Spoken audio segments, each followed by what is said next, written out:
اللہ کے بارے میں بتانے، اپنے دین کے بارے میں بتانے کی کوشش کرتا ہے تو وہ بہت امپیشنٹلی ریئیکٹ کرتا ہے. اگر کوئی اس کی بات نہیں مانتا ہے تو اس سے برداشت ہی نہیں ہوتا ہے. اس کو لگتا ہے کہ جب ہم حق پر آ سکتے ہیں اور ہم ان کو حق کی طرف بلا رہے ہیں تو یہ ہماری بات کیوں نہیں مان لیتے. وہیں پہ دوسری طرف جب اگر ہمیں کوئی کریکٹ کرنے کی کوشش کرتا ہے، کوئی ہمیں ہماری غلطیاں بتاتا ہے، وہ ہمارے والدین ہی کیوں نہ ہوں، ہمارے مینٹورز ہوں، ہمارے ٹیچرز ہوں، ہمارے بہن بھائی ہوں، تو ہم سے برداشت نہیں ہوتا ہے. نوجوان میں صبر کا مادہ ہے ہی نہیں. اس کو لگتا ہے کہ وہ بالکل پرفیکٹ ہے. وہ اپنی غلطیوں کو ایڈمٹ نہیں کرنا چاہتا ہے. وہ یہ نہیں ایڈمٹ کرنا چاہتا کہ ہم پرفیکٹ نہیں ہیں. تو اسی لیے ہمیں خشیت اختیار کرنی ہوگی اور ہمیں یہ بات کو ایڈمٹ کرنا ہے کہ ہم واقعی پرفیکٹ نہیں ہیں، لیکن ہمیں کوشش کرنی ہوگی ہمیں اپنا بیسٹ ورژن بننے کے لیے. اب اللہ تعالیٰ ہمیں کائنڈ اور کمپیشنیٹ ہونے کی نصیحت کرتا ہے، یعنی کہ ایک مسلمان اپنے فیلو مسلمس کے ساتھ شفقت سے پیش آئے.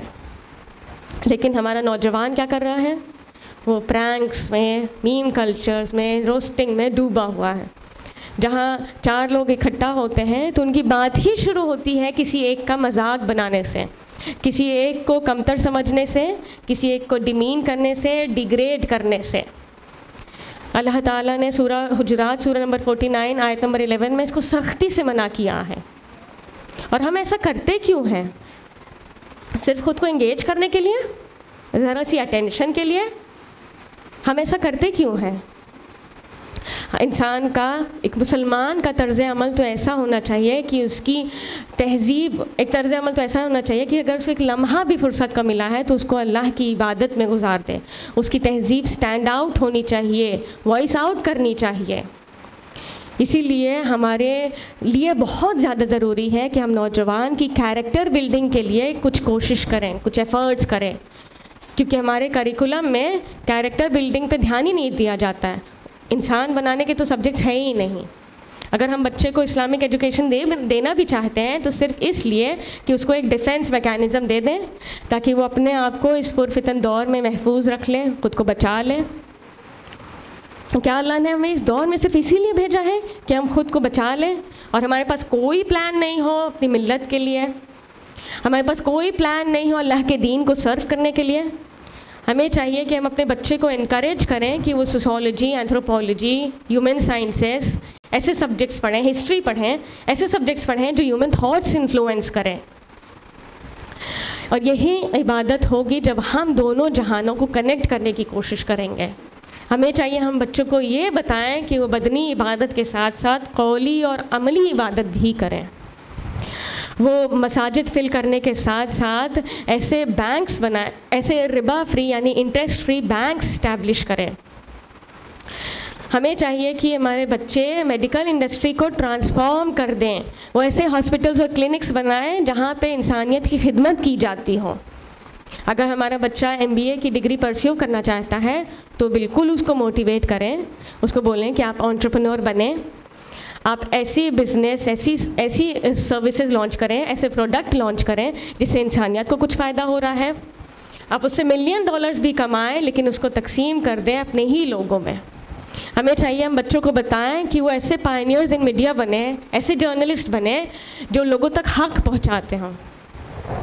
اس کے لیے کیا کرنا ہوگا؟ اس کے لیے $1 ملین نہیں چاہیے، اس کے لیے بس چاہیے کریکٹ مائنڈ سیٹ. ہمیں کچھ بڑا سوچنا ہوگا، کچھ کریٹو سوچنا ہوگا. یوتھ جس رول ماڈل کی تلاش میں ہے نا، اس کو اپنے اندر ہی ڈھونڈنا ہوگا.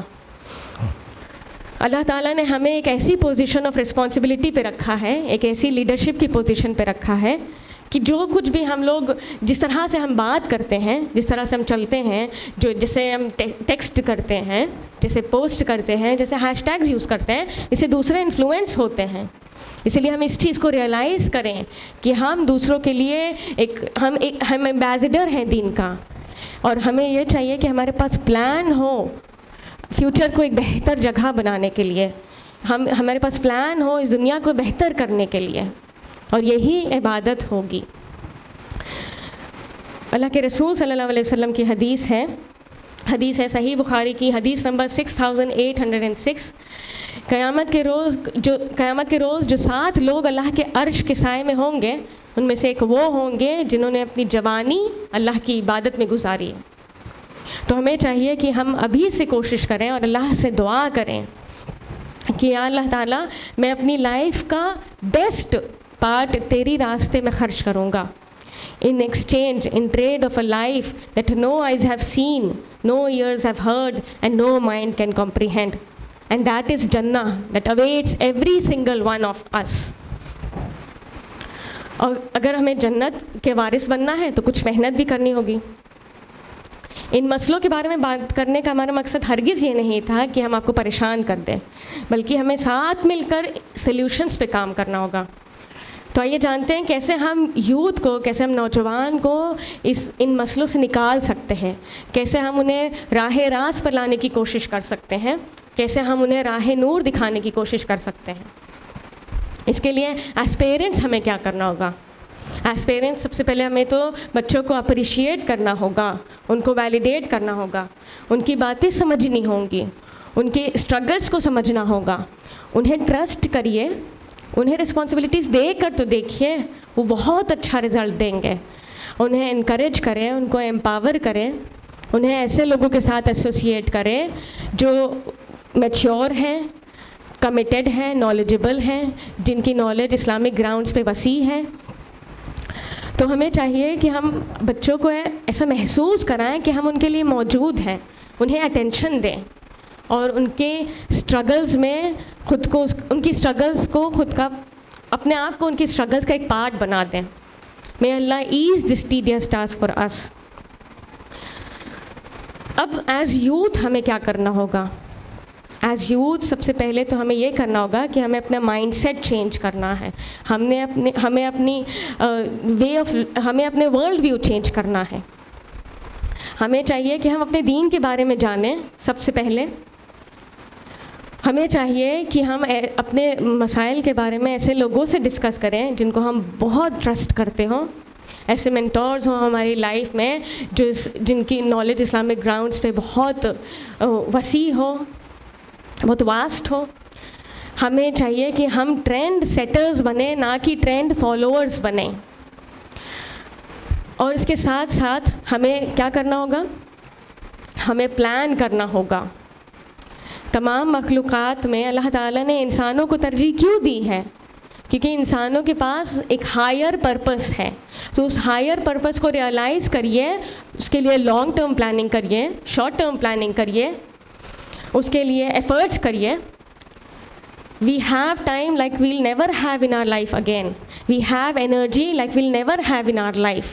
تو اسی لیے اس انرجی کا موسٹ آف اٹ یوز کریے، اور ان لوگوں سے سیکھیں جنہوں نے اپنی جوانی ضائع کر دی۔ اس وقت کو اسپینڈ کریے قرآن کو سیکھنے کے لیے، جو ہمارے لیے مشعل راہ ہے، راہ نجات ہے۔ نبی کریم صلی اللہ علیہ وسلم کی سیرت کو پڑھیے، اس پر عمل کرنے کی کوشش کریں۔ اور ہمیں چاہیے کہ ہم انسانیت کے کچھ کام آ سکیں، اپنے آپ کو ایک اچھے کاز سے جوڑیں، والنٹیئر کریں۔ اس پھلدار درخت کی طرح ہمیں بننا ہے جس کے آس پاس کے لوگ اس سے فائدہ اٹھا سکتے ہیں۔ Be like the river which is there in service of mankind, and be the light because we are the light. And last but not the least، ہمیں چاہیے کہ ہم اصحاب الکہف کی اسٹوری سے کچھ سیکھیں۔ وہ بھی یوتھ تھے، وہ بھی نوجوان تھے، اور کہیں نہ کہیں وہ کچھ اسی طرح کے ٹائم سے تھے جیسا ہمارا ٹائم چل رہا ہے، اور انہوں نے اللہ کی رسی کو مضبوطی سے پکڑا اور اللہ پر ایمان رکھا، اللہ سے ہدایت کی دعا کری، اللہ تعالیٰ نے ان کی مدد کری اگینسٹ آل آڈس۔ تو ہمیں چاہیے کہ ہم بھی اللہ کی طرف سے آنے والی ہدایت کے طلبگار بنیں اور اللہ سے دعا کرتے رہیں۔ پھر دیکھیں اللہ تعالیٰ ہماری مدد ایسے کرتا ہے in ways that we can never anticipate, because whosoever Allah guides, then they are truly committed to guidance۔ اللہ ان پر اپنی رحمت نازل کرتا ہے، اللہ ان کے لیے بھلائی کا راستہ مہیا کرتا ہے۔ اور ہمیں چاہیے کہ ہم اللہ تعالیٰ سے اللہ تعالیٰ کی ول پر خود کو سبمٹ کریں، اللہ کو اپنا رب جانیں اور اللہ سے مسلسل ہدایت کی دعا کریں. I would like to end my talk with the dua of Ashab al-Kahf. ربنا آتنا من لدنکا رحمتا وحی لنا من امرنا رشدا. اے ہمارے رب، ہم پر اپنی رحمت خاص سے نواز اور ہمارا معاملہ درست کر دے. وآخر دعوانا ان الحمدللہ رب العالمین والسلام علیکم ورحمۃ اللہ وبرکاتہ.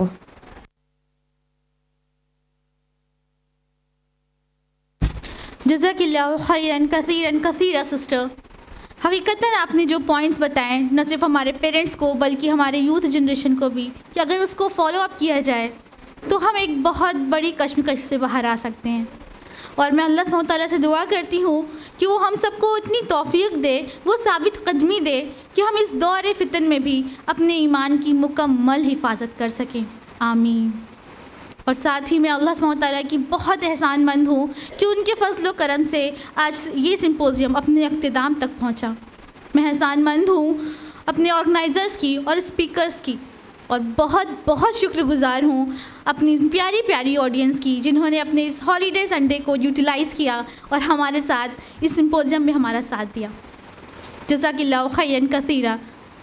اور میں اللہ سبحانہ تعالیٰ سے دعا کرتی ہوں کہ وہ ہماری ان کوششوں کو، ان اعمال کو قبول عطا فرمائے اور جنت الفردوس میں ہمیں پھر سے اسی طرح اکٹھا کر دے انشاءاللہ. آمین. میں آج اس محفل کا اختتام اس طریقے سے کرتی ہوں جو صحابہ اکرام کا طریقہ ہوا کرتا تھا، یعنی سورہ عصر سے. اعوذ باللہ من الشیطان الرجیم، بسم اللہ الرحمن الرحیم. والعصر ان الانسان لفی خسر الا الذین آمنوا وعملوا الصالحات وتواصوا بالحق وتواصوا بالصبر. السلام علیکم ورحمۃ اللہ وبرکاتہ.